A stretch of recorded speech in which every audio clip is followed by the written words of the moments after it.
I will admit that sometimes when I shop for games, I commit the mortal sin of buying a game purely because of its name. Now, I know I'm a horrible person for doing that, but titles are really important for a game's success. Take, for example, the title Zombie Panic. Nothing really flashy about it. It may catch your eye, it might not. Until you add the words in Wonderland to the end of it. Zombie Panic in Wonderland is very similar to the DS title Little Red Riding Hood's Zombie Barbecue, released in 2008. Both are basically shooters with a fantasy-themed world experiencing a zombie outbreak, but both go about their stories and presentation in different ways. Namely that Panic in Wonderland is 3D over-the-shoulder gameplay instead of 2D top-down, and the source of the outbreak is different, as are the levels. Actually, I'm not going to tell you what causes the outbreak yet. Let's back up a little bit. This is the first game ever made from Spanish developer Akaoni Studio, maker of other games like, Zombie Panic in Wonderland. Well, they've only been around since 2009. It's their first game ever. Well, I'm out of background information, so let's just get to the game. The object of each level is to kill enough zombies to get the cleanup meter to 100%, and we do that with the machine gun that every single character has. It must be standard issue in Wonderland. Yes, I know, I'm questioning the logic of a fantasy zombie game. Get used to it, it's gonna happen a lot.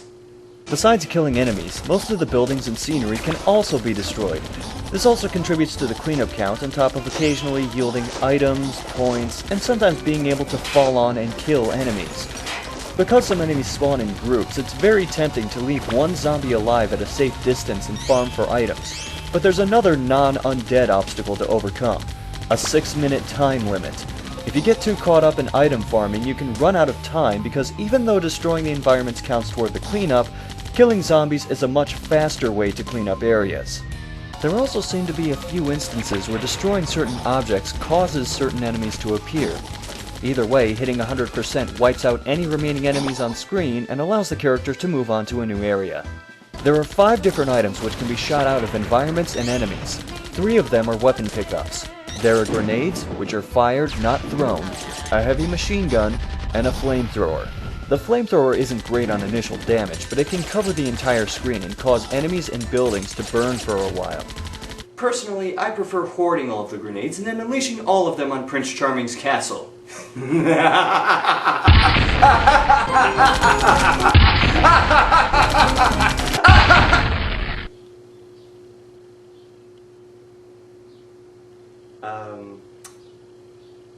Sorry about that.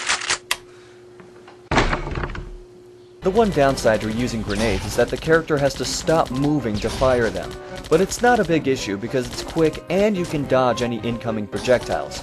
Each character can dodge attacks by doing either a side flip or a spin, and I swear that the spin is a little slower than the side flip, but whatever. Dodging basically makes a character invincible, as even dodging through objects doesn't hurt. Hell, you can even dodge multiple times in a row and not get hit by anything. Of course, by doing that, you leave yourself at risk of falling into the dodge cycle.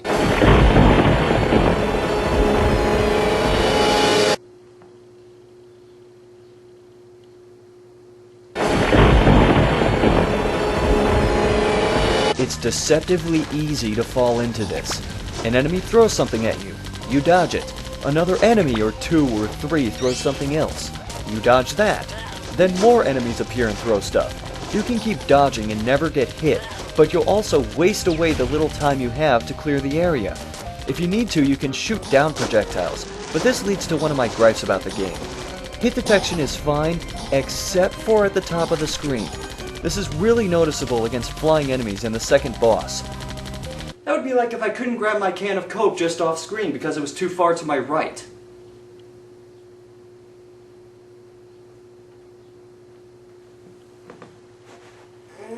Yeah. There. See? No problem. As for the other items, there are only 2. 1-ups and hearts. 1-ups are very rare, to the point where you'll have to destroy every enemy and piece of scenery to find 1 in each level. And no, I don't know why they look like the bastard children of Godzilla and Ms. Pac-Man. The second item is hearts. These are worth 1,000 points toward your score, and by far the most common item in the game. Naturally, you might be wondering why these aren't health, and the answer is simple. Zombie Panic in Wonderland, like Contra, is a one-hit and you're dead shooter. I would question how getting hit by pies and dirt clods kills you, but what I'm really wondering is how all the zombies were created by... No. I'm not going to say it yet. I'll just mention that the game has unlimited continues, and that the only real penalty for using them is losing all of your weapons except for 3 grenades. There are about 9 different types of enemies to deal with in the game. The first and the most common are the lava zombies. They stand still and throw or shoot things at you. That's pretty much it. They show up as Undertakers and Bowmen in other levels, but they behave the same way. Next are the hugger zombies. They don't do any damage unless they're far away and decide to throw dirt at you. Instead, they slowly walk toward your character and, when in reach, give you a hug. I just wanna hug you! While they don't hurt you at all, it does force your character to stand still for 4 or 5 seconds. More than enough time for any of the other enemies on screen to hit you. Sometimes these cheap bastards will even spawn right next to you. These guys and the dodgers are the main reason to kill any enemies that get too close to your character. Speaking of which, I hate dodgers! These show up in a few different forms like frogs and jesters. They dodge up to 4 shots and, like the hugger zombies, try to get as close as possible to you. The difference is these guys are a lot faster, have smaller hitboxes, almost always spawn in groups, and throw projectiles that leave a flaming aura behind. There is, however, a very easy way to kill them. The flamethrower. Mac wants the flamethrower. Mac wants the what? I love that clip. The dodgers can dodge bullets, but they can't do a damn thing about a wall of fire. Not only is it unavoidable, but the dodgers die in 1 hit. So to get rid of these guys fast, the flamethrower or the grenades are the way to go. Heavy zombies are big, slow targets, but instead of throwing clumps of dirt, they throw massive boulders. Also, some will try to run up and shoulder charge you at certain points. These guys typically show up as sumo wrestlers, microwaved Shrek action figures, and Santa? Look, if this is because I cried every time I saw you at the mall, I'm sorry, but you smelled like beer and death. I couldn't help it!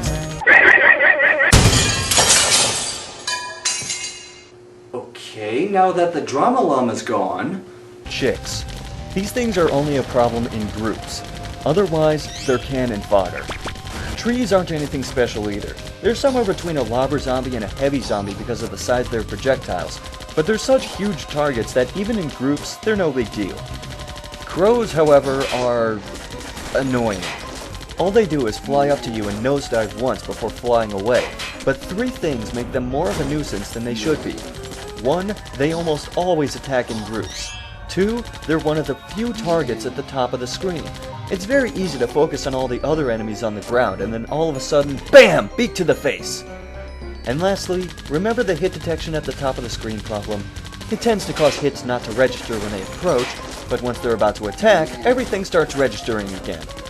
Even with this issue though, they won't cause more than a cheap death or 2. Clubbers exist solely to eat bullets. They move very slow and attack with easy to avoid shockwaves on the ground, but when you try to shoot them, they block it. It takes a dozen or so shots before they become vulnerable, and even then they take another dozen shots to kill, or in this case, fall on their asses. The boomerang skeletons are by far my least favorite enemies. They throw blue and red boomerangs that arc across almost a third of the screen. Individually, they're pests, but in groups, they're frustrating to deal with, and how you fight them depends on what level they're in. At the castle, most of the skeletons are wearing armor. Headshots won't kill them, and body shots will, but they'll take more hits to kill. Pretty much every other skeleton moves around as a pile of bones before rising up and attacking. This is the only time that they can be hit. Headshots only seem to work in the Halloween level, where some of the skeletons have pumpkins for heads.